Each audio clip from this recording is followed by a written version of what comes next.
Hello, everyone, and welcome to GI Challenges. I'm Lynn Audette, a Family Service Coordinator here at the Foundation. We also have Whitney Rinaldi on with us. She will be assisting with the question and answer portions of the presentation. Before I introduce our speaker, we would love to see where you are calling in from. On your control screen, you will see the Questions tab.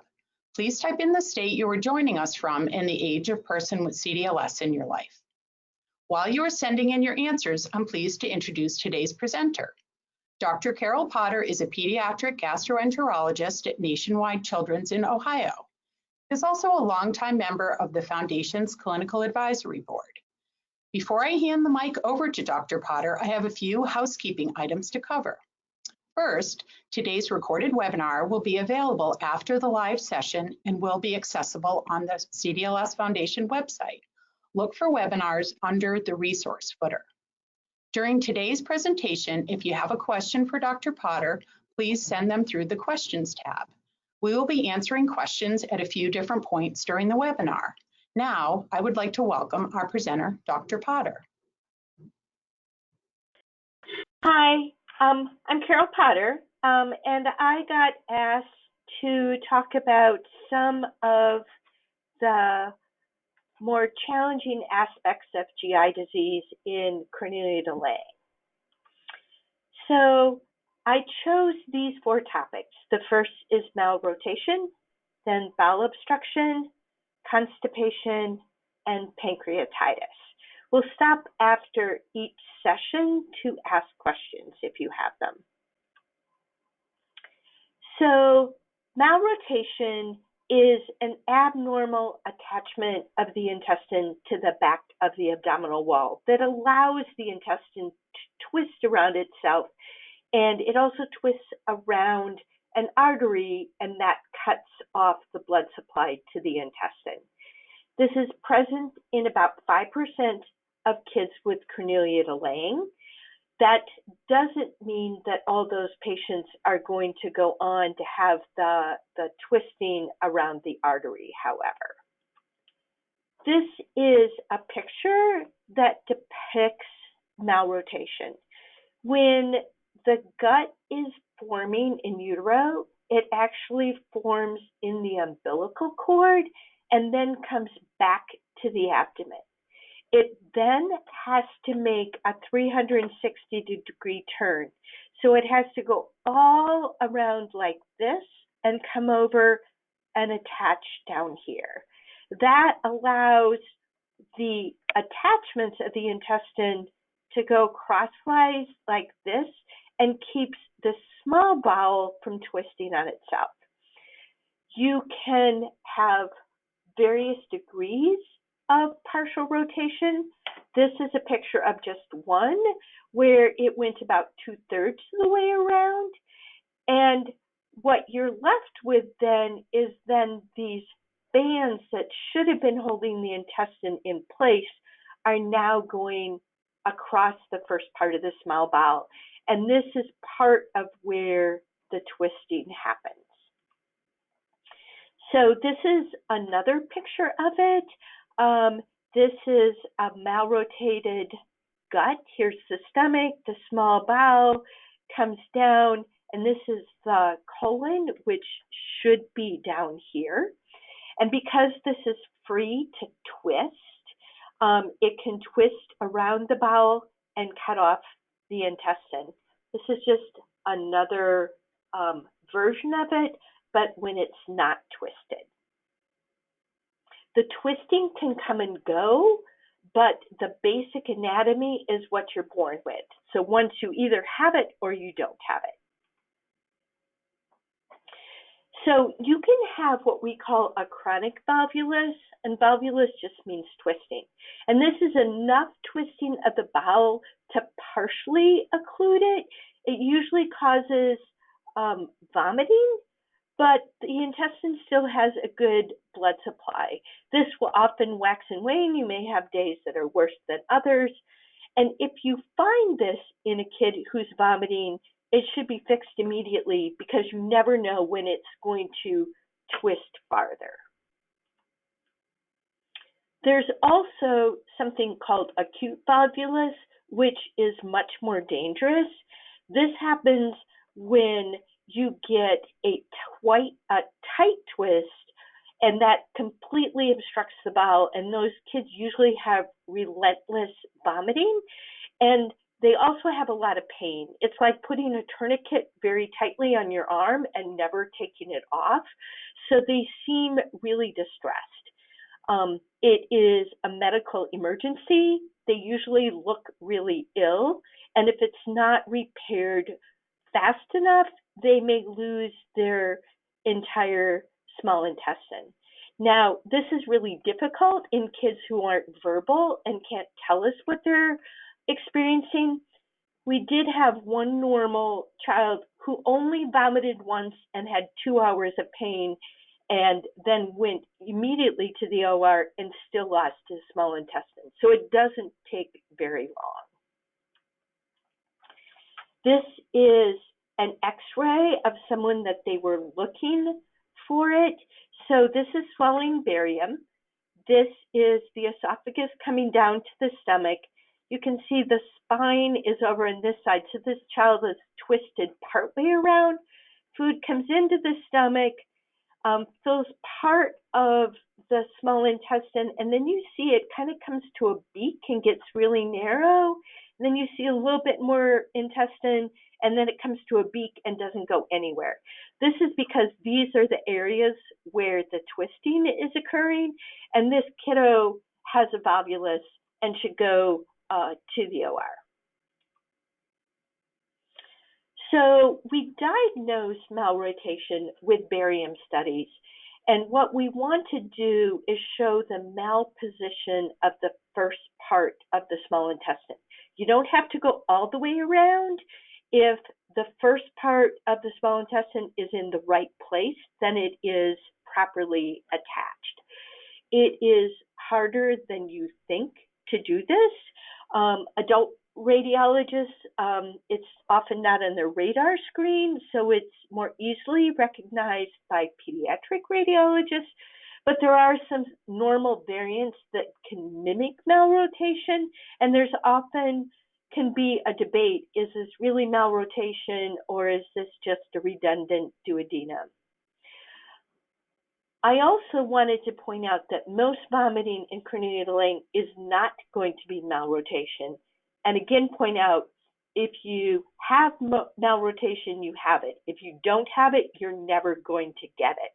So once you've had an upper GI that shows that you do not have it, you don't have to keep repeating that study. Here's another X-ray of someone with malrotation. This is the stomach. It empties into the small intestine, and normally the very first part of the small intestine turns and crosses the midline, and most of the first part is over on this side of the abdomen. In this case, it never makes that turn, and you can just imagine that it can twist on itself here, and all of the gut is in the wrong side of the abdomen, and then you can see that the colon isn't in the right place either. So what is the therapy for malrotation? Some of that varies between countries. If you're a little baby and you have vomiting, it needs to get fixed. And I think everybody agrees with that. And especially if there is a volvulus. In the US, those kids often never go home after X-ray. The radiologist will call us and say, this kiddo has malrotation with a partial volvulus, and we just admit them to surgery, and they usually go that night or the next day. If it's incidentally found and there is no vomiting and no volvulus, and the child is older, some people would elect to do nothing, saying that if you haven't had a volvulus by, say, 5 years of age, you're unlikely to. And this is more the common practice in Europe. I think everyone would agree if the kiddo is really acutely ill, it's a surgical emergency. And those kids usually go to the operating room without even getting the upper GI. They often get a CT of the abdomen to see what's going on, but it's a medical emergency and you need to restore the blood supply. Does anybody have any questions at this point? So currently, we do not have any questions coming in regarding the malrotation. We can give it a minute. Okay.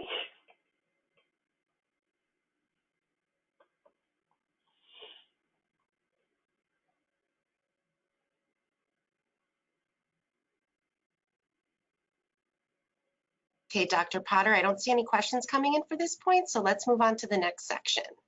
Okay.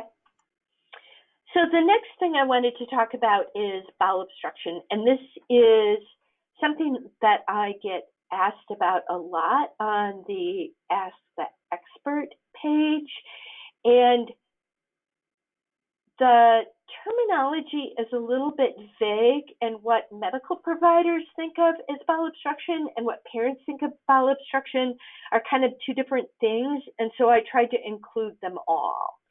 So the things that I wanted to talk about are congenital malformations of the GI tract, post-surgical complications, G-tube or J-tube related obstruction, and then talk about constipation, because that's a big problem in Cornelia-de-Lange.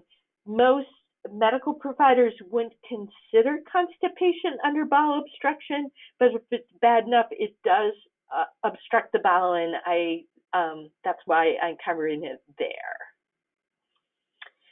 So if you look at congenital malformations of the GI tract, these are things that you're born with that aren't formed like they usually are. They are certainly more common in kids with Cornelia-de-Lange than in kids who don't have Cornelia-de-Lange. They very often present with vomiting and feeding problems.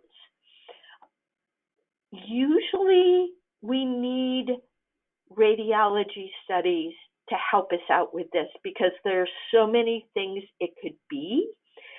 Sometimes people want us to scope to look for it, and if you're inside a tube, it's really hard to tell where that tube is going. So it's much more helpful to get a radiology study, either a barium study like I showed you, or we can do CTs or MRIs, which is another way to look at the GI tract. I think one of the things is you need to really have a high index of suspicion if you're going to find a congenital malformation, because they can be difficult to find even when you're looking for them, and it's not something that's very common, so it often isn't the first thing on our list.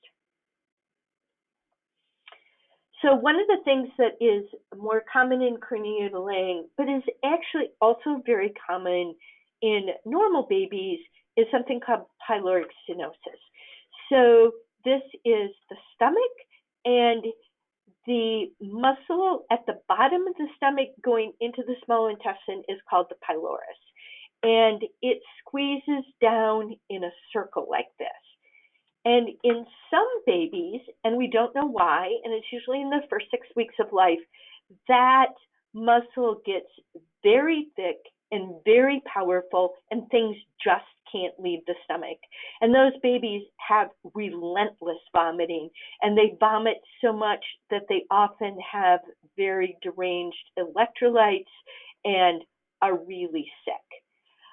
The way to look for this is actually an ultrasound, and pediatric radiologists are very good at this. They can tell you exactly how thick that muscle is and how big the opening is, and they can watch the baby take a bottle and watch the fluid go through it.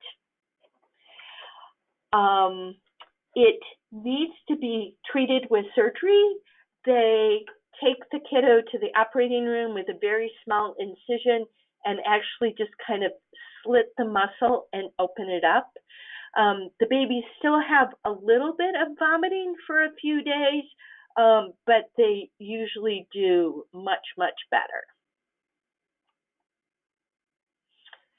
The next malformation that's more common in cranial is something called duodenal atresia. This shows up on the first day of life. This is when the esophagus goes into the stomach and it starts to go into the first part of the small intestine, and then it's completely blocked. These babies can't get fluid through, they can't pass their gastric secretions, and they have a lot of vomiting. This is an X-ray of a baby with a duodenal atresia. You can see the big dilated stomach, and the first part of the small intestine is dilated as well, and then the barium goes absolutely nowhere. The other thing you'll notice is there's absolutely no gas in this baby's abdomen, and usually within a couple hours of life, if you get an X-ray, the babies have swallowed enough air that there's air all the way through. So even if you didn't do the barium study, you would have a very good idea that this was a possibility. Because these babies can't handle any secretions, they need immediate intervention.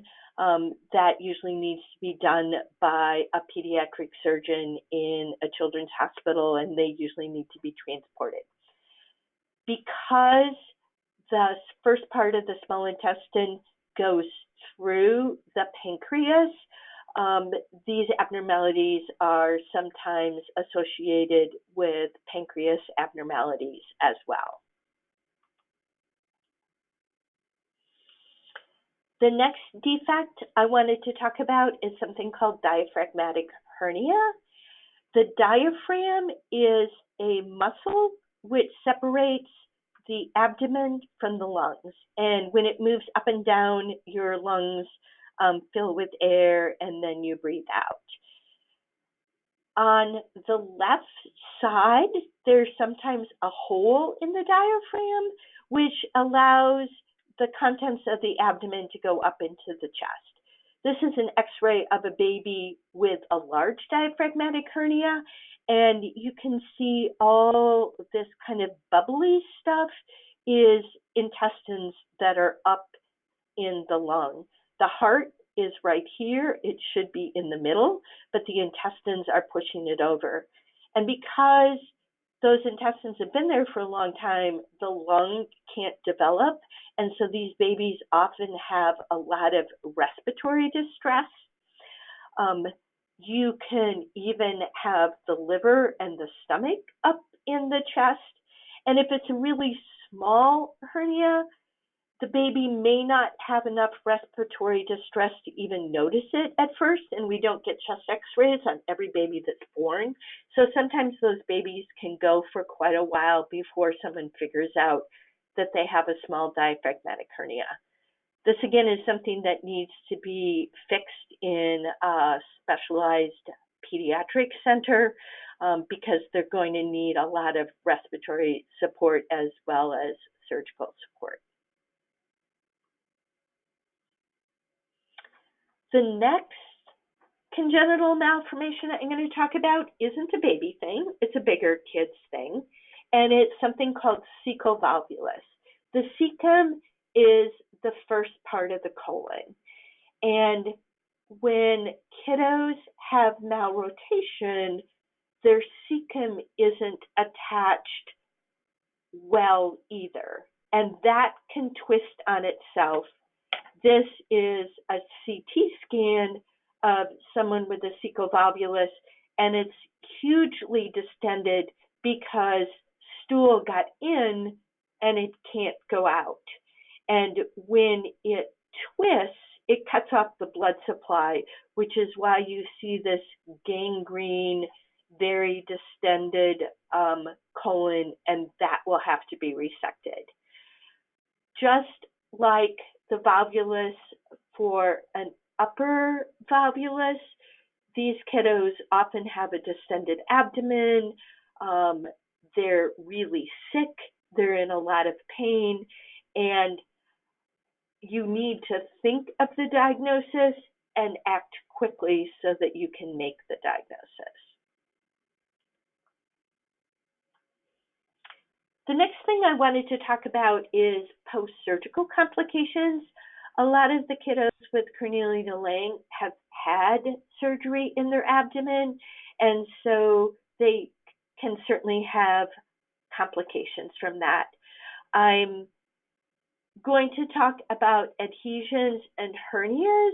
They can also have problems with infections from surgery or getting holes in the bowel, which we call perforations.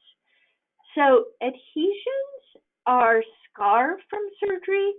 They kind of grow over the intestine with little fingers. They may block the intestine. The problem is if you're someone who forms a lot of adhesions, if somebody goes in to try to fix those adhesions, you're going to get more adhesions. So sometimes when we try to fix it, we actually make it worse.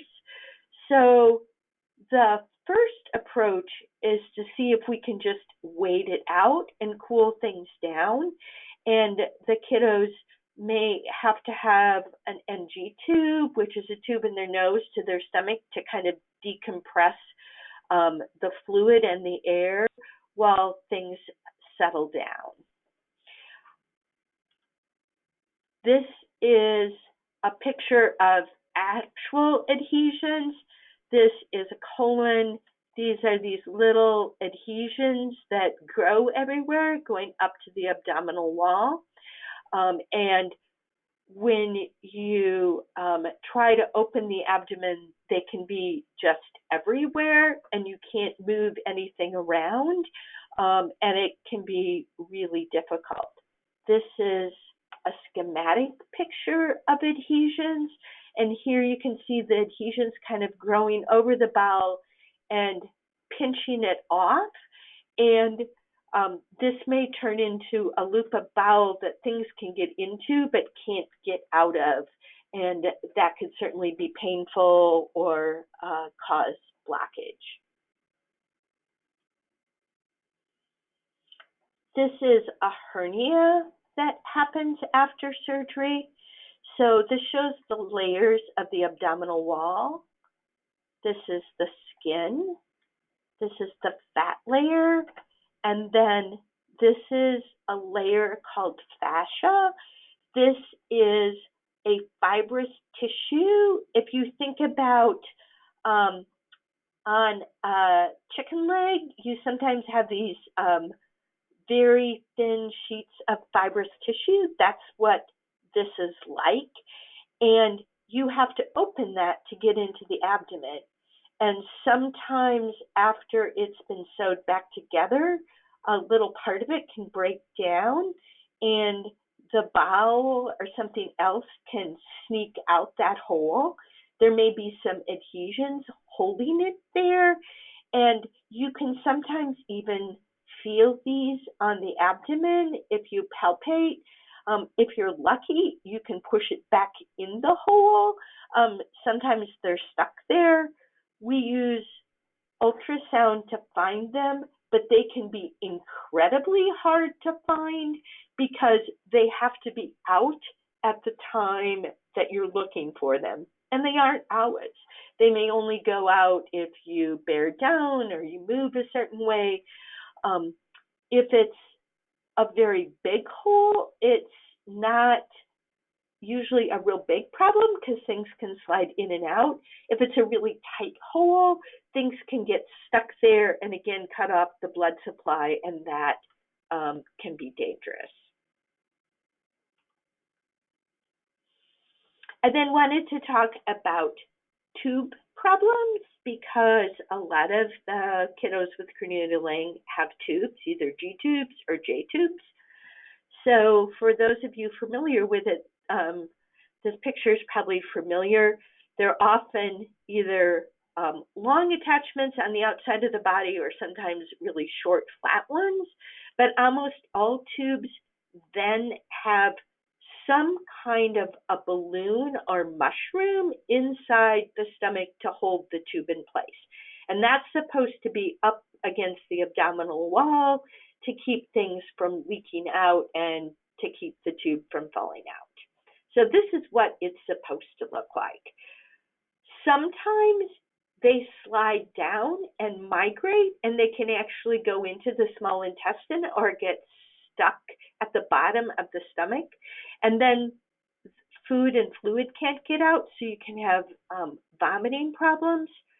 If they go farther down, you get something called an intussusception, which is a telescoping of the bowel on itself as the bowel tries to move the balloon along like it would move food along, but it's attached, so it can't really go anywhere, and it can cause a lot of discomfort.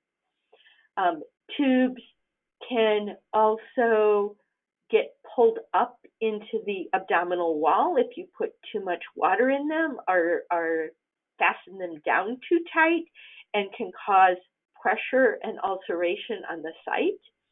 And sometimes if they fall out, instead of going back in the stomach, they may go back in the abdominal wall instead, and then you would be giving formula into the abdomen, which is not where it belongs. It can certainly make the kiddo really sick and lead to infections. So we always need to be careful that the tube is where we think it is, and if there's new onset of vomiting or pain or problems, to check and make sure that it's not a tube malfunction. Anybody have any questions? Thank you, Dr. Potter. Our first question came in after we started the last this section. So the first one is, how come some kids test negative for malrotation but get diagnosed with it later? So if the testing was done correctly, that shouldn't happen, because you either have it or you don't have it. Now, you can be diagnosed with malrotation and not have the twisting, and that can come later. But something went wrong with the original testing or the subsequent testing, because it's not something that develops. You either have it or you don't. Great, thank you. Next question. My son is 28 and has had GI issues for about 3 years after a lower hernia repair. Doctors say that it's not related to his reoccurring pains. He also describes it as a squeezing, burning pain. Do you have any idea of what this could be and what tests could confirm if he's had multiple GI tests? So it's a little hard to tell, and without knowing exactly the approach that they used. Most of the time when you fix a hernia, you don't actually go into the abdomen. They stay out of that cavity, so they shouldn't have adhesions. But I guess one of my questions would be whether or not the hernia is back, because they can certainly come back, or they can come back in a different place. And at that age, constipation is a huge issue as well, because their motility isn't normal. And so I would think about that. Great, thank you. Next question. My daughter had malrotation at birth. At 1 year had volvulus on the small bowel, and at 26 years, volvulus of the large bowel. Can she be diagnosed with short gut syndrome at this point? It depends on how much they had to take out. So short gut is sort of diagnosed by how much intestine you have left, but really it's a functional diagnosis of, do you have enough intestine to maintain your nutrition? we have babies that have lost all but, say, 20 centimeters of their intestine for one reason or another, and with careful management, manage to get hypertrophy of their gut and lengthening and things, and they actually can get off IV nutrition. So it's more a question of will your nutrition support you rather than how long the gut is. Great, thank you. And last question for this section. My 15-year-old little guy that we adopted 5 years ago often lays on the floor face downward and stiffens and scissors his legs, crying and obviously distressed. This happens much less now than it used to, but it seems to be related to the extremely limited diet he is on. It worsens when we try to add a variety to his diet. Does this behavior ring any bells in your mind as to a possible cause? He does experience a lot of gas and constipation and obviously digestive issues in general. So constipation would be my first thought, and oftentimes kiddos will lay on the floor and straighten out because they're actually trying to not stool. It's a good way to hold it in because they don't realize that they would just feel better if they stooled. So I would probably fairly aggressively treat for constipation first. And we're going to talk about constipation meds in a little bit, but I would be careful which ones you treated them with. It also could be kind of a variant on irritable bowel, which is cramps that you get from motility issues, and then probably to make sure he doesn't have something like celiac disease or an allergy or something like that. I think that's probably less likely, but depending on what his limited food choices are, he may be missing a fair amount of fiber. Great, thank you so much. That concludes this question and answer section. Okay, so we're going to move on to constipation, which, except for reflux, is probably what we get asked about the most. It is really, really, really common in creneally-delaying, and anecdotally, it seems to get worse as you get older. You can have constipation and be having a bowel movement every day, and I'll show you some pictures that sort of illustrate that. Kids with creneally-delaying tend to have an underlying motility issue with their gut.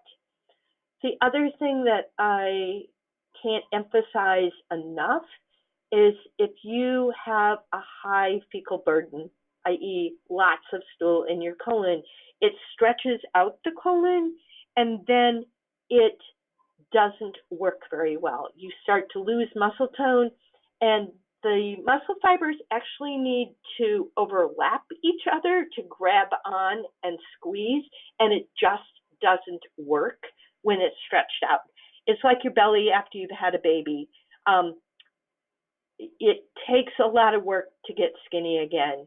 And in someone who's chronically constipated and has a stretched out gut, it probably takes 9 to 12 months at least of really good control before you start backing off, or you'll just end up back where you were in the first place.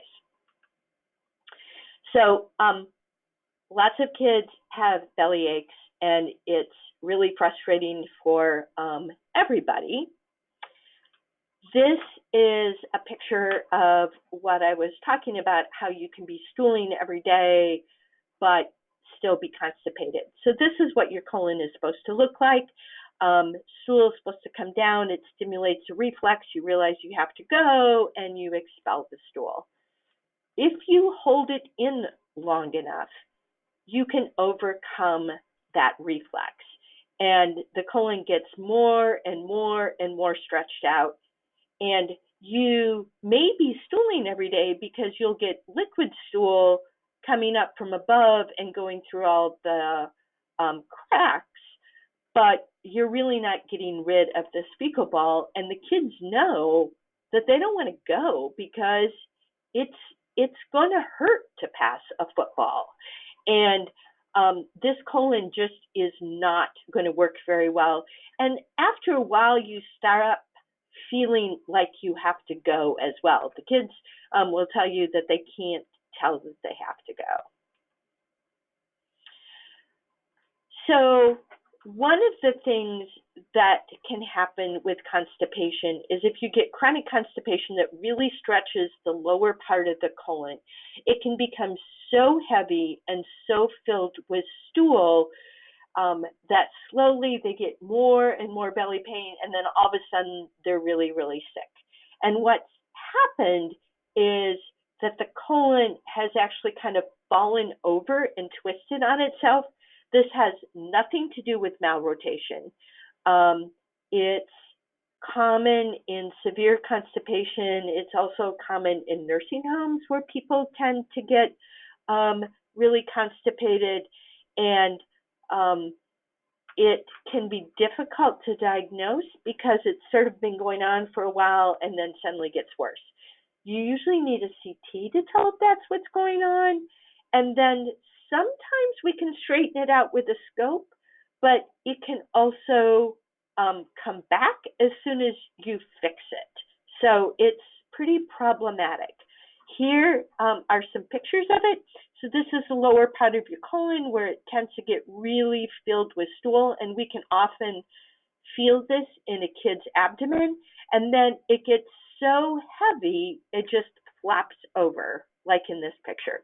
And this is an x-ray of a kid with a cecal volvulus that was just full of stool and it flipped over. You obviously never want to get there.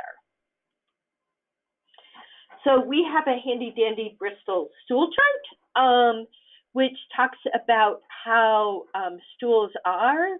What we're really aiming for in these kids is type 4, which is really soft. It's not dried out enough to have cracks in it.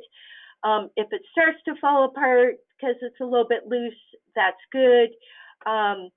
We don't also want them to have diarrhea, but when you start having the really formed pebbly stools, you probably need to take some action.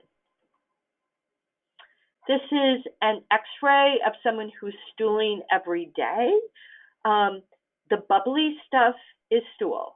So this is stool, this is stool, all this is stool, all this is stool. Oh, oops, sorry. This is all stool, and here is a loop of stool. And we not infrequently see this just in our regular clinic as well, but this is a kid who probably is having cramps from this, is stooling every day, but is at risk for going on to having more and more dysfunction. This is a really quick and dirty, easy test that we do. Many of your kids are hard to examine. They don't like it. Doing rectal exams can be difficult. This is something called a SITS marker study. These are little teeny round like beads, and we give them some every day for 3 days in applesauce, and then we get an x-ray in 3 days and an x-ray in 7 days. And it really helps us tell what the transit time in their colon is. So after 7 days, you should have very few of these markers left. If you have one area of the colon that's more dysfunctional than the other, the markers will collect all in one area, or they may be scattered throughout. It's very helpful to us to figure out how bad the constipation is. We have some kids who tell us that they only stool once a month, but when we give them SITS markers, there are no markers on the x-ray, and that can be sort of revealing as well. So we find it a really easy test to do, which doesn't require much cooperation at all. So constipation, there are a ton of ways to treat it. And everybody has their own favorite method. I think the most important thing is to not undertreat it. So there are different classes of therapy.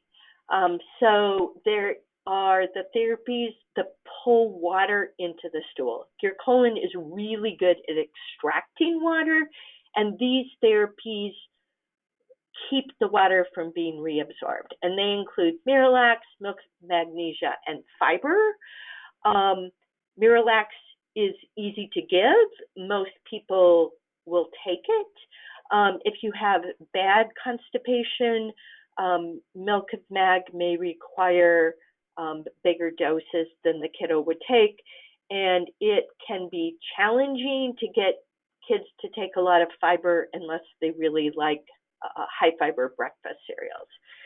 There's been a lot of bad press about Miralax, and I think if you look at the scientific studies, the criticisms about it affecting behavior are not well validated, and you certainly are more likely to give Miralax to someone with developmental behavior challenges. And so it's kind of hard to tell what the chicken and what the egg is. So that's one class. They're probably the easiest to get in. Drinking more water isn't really going to help. When your stool gets to the first part of your colon, it's very watery, and the colon is just really good at reabsorbing it. Now, if you're really dehydrated, you may get more constipation, but super hydrating isn't really going to help. There are stimulant laxatives. We use these frequently, and when you have dysmotility like you do in Cornelia de Lange, you may very well need a stimulant laxative. People worry about giving their kids stimulants, and they're topical stimulants to the colon. However, if you don't give them and you end up with a chronically dilated colon, you probably have much worse problems than if you had just given the stimulants. I really like Senna because it's easy to get in. They make chocolate chews that most kids really like, and they're easy because you can cut them into little pieces, and so you can vary the dose. It also comes as liquid, and it comes as pills. Bisacodyl is stronger, but the tablets cannot be crushed because they need an enteric coating. So if you can't take a small pill, you can't use it. They do make suppositories, which are exceedingly effective, but it's often difficult to do repeatedly because they cause a lot of cramps. With Senna, you do get some cramps, but once you stool out the Senna, those cramps go away. And if you're having too many cramps, just back off on the dose a little bit. There are also things that work by fermentation. So lactulose, which is pretty easy to get kids to take because it's really sweet, works the same way as juice. It gets to the colon, there's sugars that aren't absorbed, so the bacteria go on a feeding frenzy and they produce lots of gas, which breaks up the stool and makes you stool. They will give you lots of gas cramps. So that's kind of the downside. And usually after a while, your body adjusts to them and the bacteria adjust and they quit working as well. Any questions? So our first question is there more risk of twisting bowel when a person with CDLS has had bowel surgery / resection? Yes, because you can twist around adhesions. Okay, next part of the same question is there an increased risk if a person has been tube fed for 30 years? Probably not. And then the last part of this question, what are long-term risks of being on omeprazole, retinidine, and Miralax most of the person's life? So those are good questions. There is beginning to be more evidence that there is some risk involved in taking long-term omeprazole. And so we do everything that we can to get to the minimal dose. I will say, however, that kids with Cornelia de Lange have such severe reflux that untreated severe reflux and its precancerous changes are probably more problematic. So I think you just need to work carefully with your GI doctor about, is this the lowest dose I can be on and not have inflammation from reflux? And because these kids often don't tell us if they hurt, if you stop the medicine, you then probably need to check 6 to 12 months later and make sure that the inflammation is still under control. So there are probably some bone density problems, some kidney problems. There may be some other very long-term mild neurologic issues. But in general, try to get to the lowest dose that you can. The side effects for long-term Zantac or ranitidine are much less, but your body also gets something called tachyphylaxis to Zantac, and it stops working as well after a while. And then the last question about the long-term consequences of Miralax, again, I think it's a risk-benefit ratio, and if you need the Miralax to keep your gut from being distended and keep constipation under control, you'd be better off taking it than the risk of out-of-control constipation. Great, thank you. Next question. After having volvulus surgeries, what could continue to cause the calprotectin test to be high? Her number is in the 800s right now, but have been up in the 1300s. We have started giving her turmeric as an anti-inflammatory, and that has helped since she did have some inflammation at the reconnection site of the small bowel to the large bowel. So certainly you can get anastomotic ulcers, which it sounds like she has. That's a really high calprotectin, and if it doesn't go down with treatment of that, sometimes they use asulfidine, which is a Crohn's disease anti-inflammatory drug, and they may have to go looking for other causes of malrotation, because you don't think of volvulus once it's been fixed as being an inflammatory lesion, and a high calprotectin basically is telling you that there's inflammation someplace in the gut. So once they get the anastomotic ulcer under control, they're going to have to keep looking for the cause. It sounds like things are getting better. It's hard for me to believe, unless it's really bad, that one little ulcer is causing that high of a calprotectin. Great, it also goes up in things like Crohn's disease, infections. It's just a really non-specific marker of inflammation in the gut. Thank you. Next question. Regarding the Miralax regimen, would you give Senna with Miralax, or is it usually one or the other? So I usually start with Miralax and then add Senna. Rarely do I just do Senna, but sometimes that's what works for the kiddo. Miralax is going to make things softer.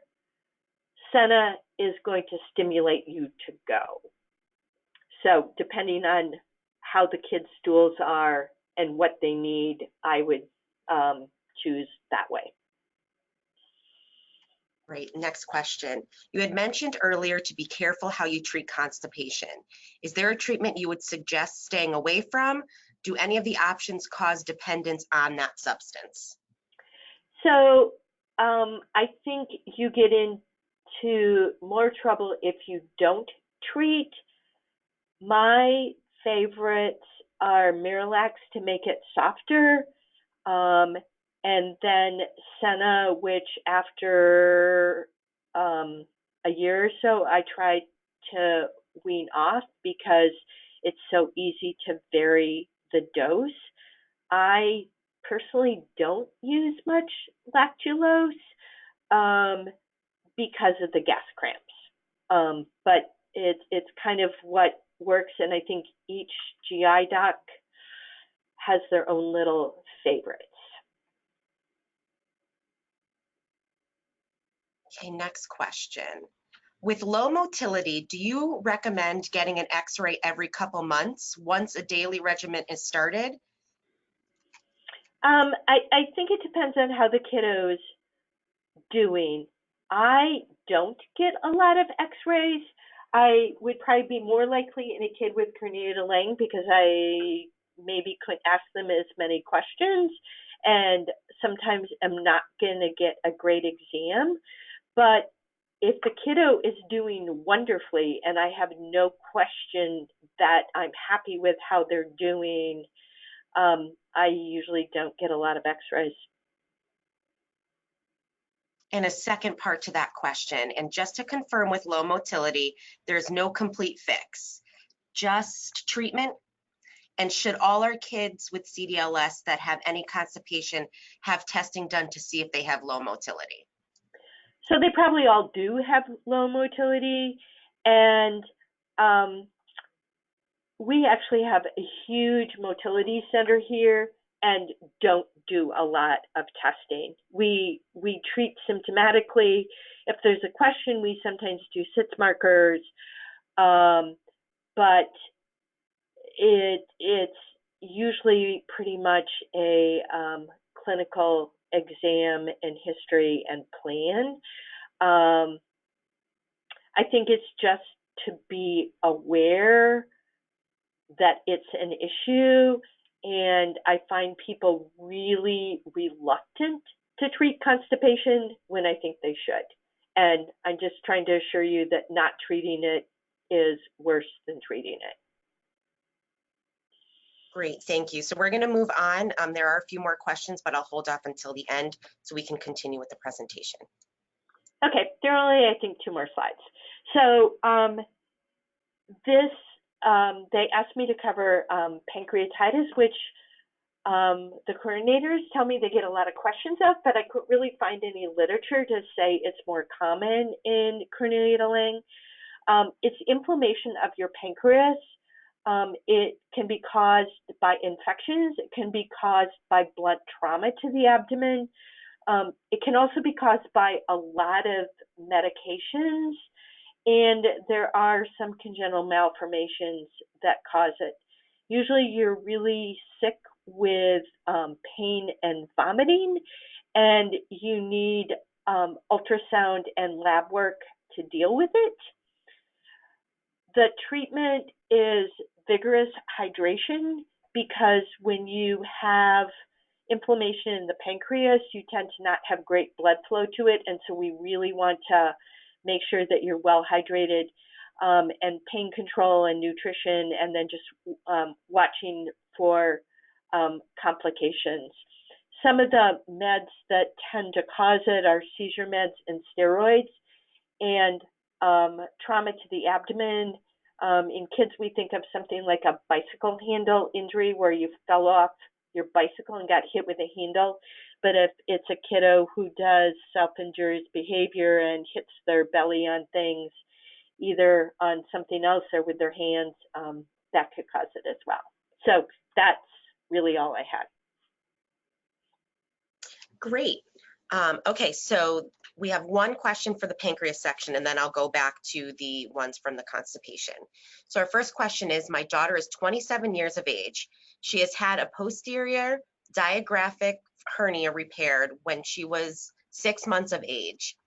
She had some malrotation and had LADS bands attached. She has had upper abdominal pain in the past several years. She was diagnosed with an injection fraction of 91%.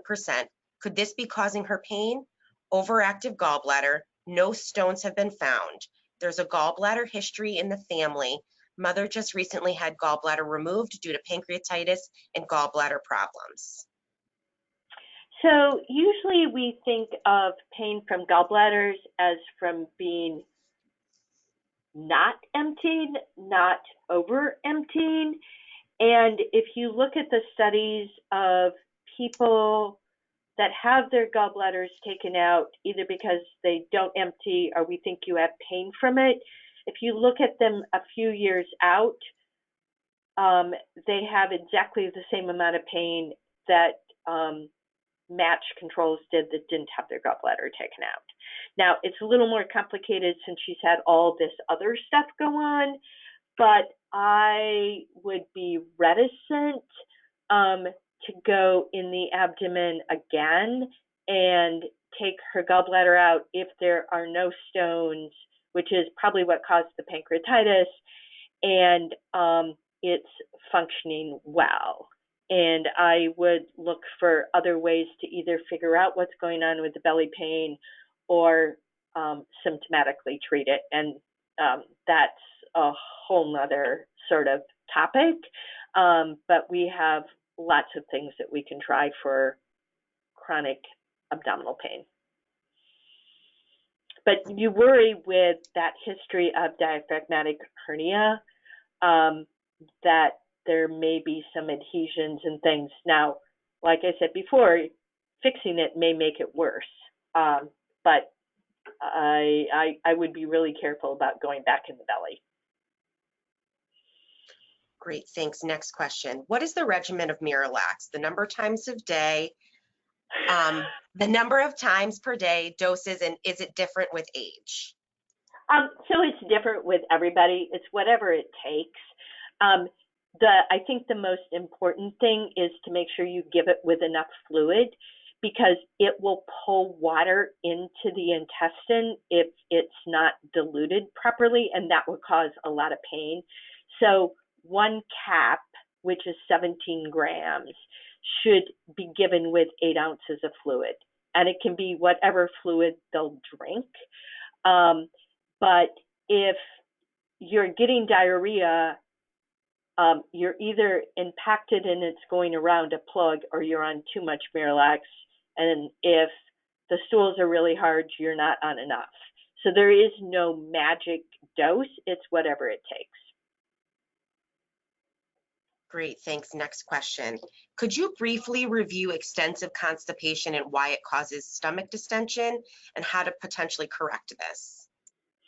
So kind of going back to the picture of if you think about having a whole bowel that's stuffed with stool like this, it's going to cause distension and it's going to be hard to pass gas.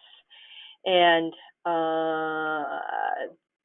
this, I would imagine, would have a somewhat distended abdomen as well, just because there's more stuff in your belly.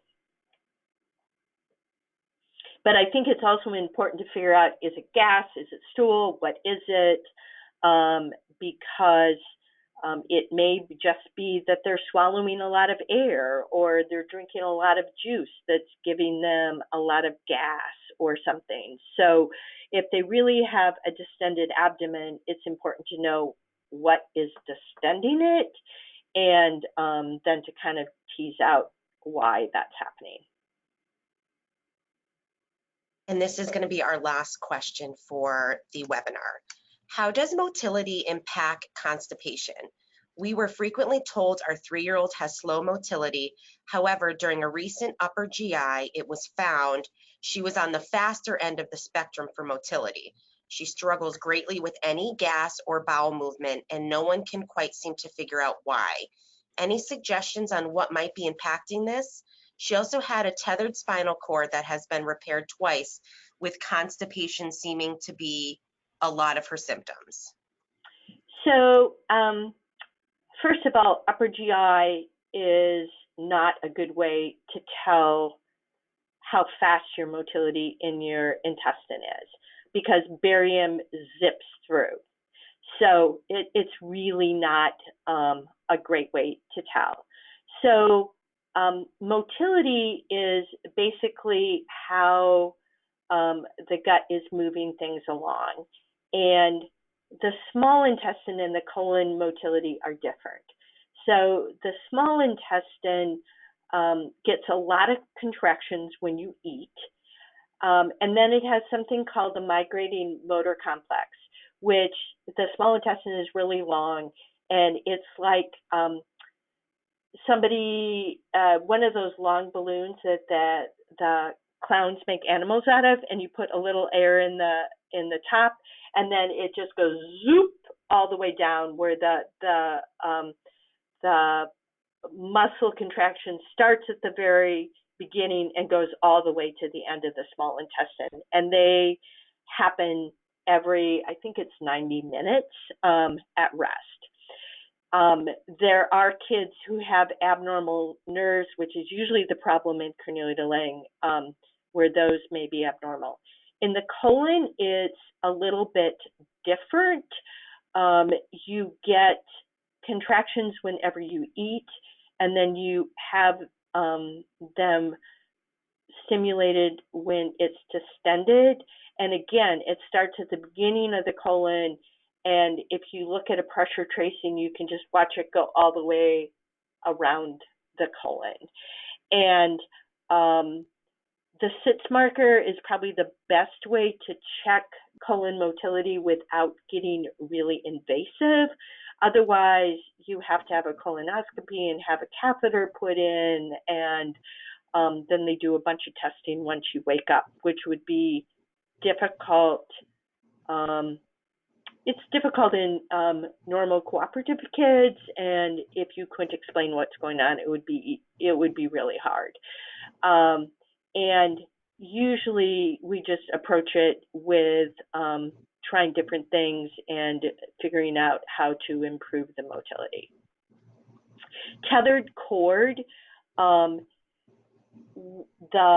is a stretching of the spinal cord. So when you're born, your spinal cord goes down to the bottom of your back. And as you grow, the spinal cord doesn't grow, but your bones do. And a tether is when there's a little piece of cartilage that holds it from being able to go up in your spinal cord.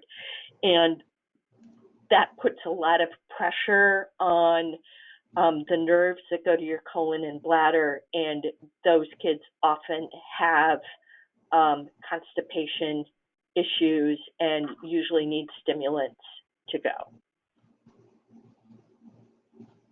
Great. Thank you so much, Dr. Potter, for taking the time to address our questions from our audience. Unfortunately, due to time, we weren't able to address all the questions that were submitted. So if your question wasn't answered, please take a moment after the webinar has concluded to submit your questions through the Ask the Expert form on our website, and we'll make sure to address your questions individually. Thanks again, and back to you, Lynn. I would very much like to thank Dr. Potter for taking time from her busy schedule to provide us with such important information. Thanks to all of you for joining us today. We would appreciate if you can take a few moments to complete the survey that you will receive shortly to provide us with your feedback. Thanks again. Bye.